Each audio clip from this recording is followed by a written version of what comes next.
Dengan itu, orang tua kami mengusahakan bagaimana caranya agar anak-anaknya tidak bernasib sama seperti mereka.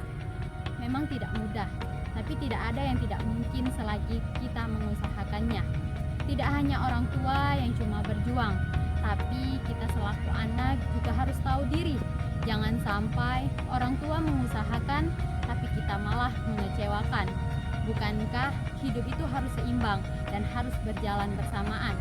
Orang tua mengusahakan dengan cara ia menyekolahkan, kita juga harus mengusahakan untuk membahagiakan dengan cara tidak mengecewakan. Sehat-sehat orang tua hebat, niat baikmu sedang saya perjuangkan.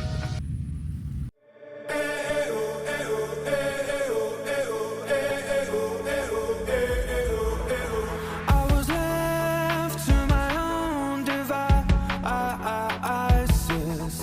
Many days fell away with nothing to show, and the walls kept tumbling down in the city that we love.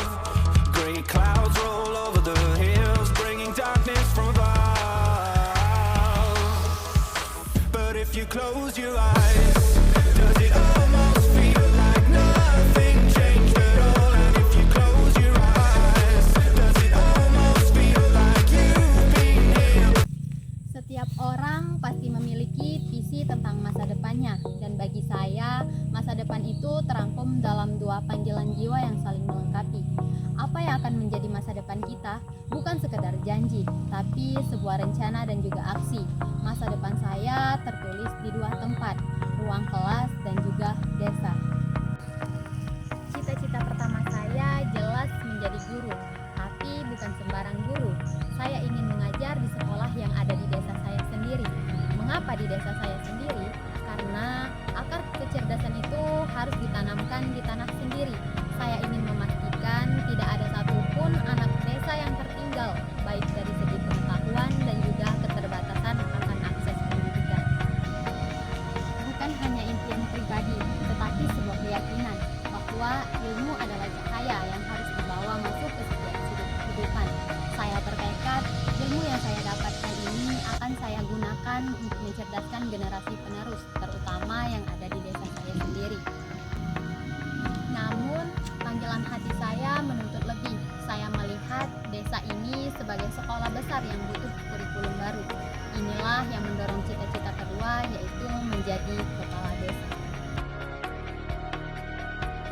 Perhatian besar saya terhadap pertanian ini bukan tanpa alasan.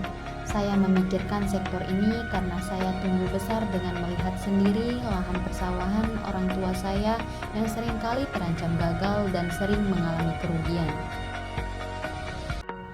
Lihatlah desa kami, tanah yang subur, tapi siklus gagal panen terus menghantui. Ini bukan karena malas, tapi karena masalah sistemik yang harus diselesaikan dari akarnya.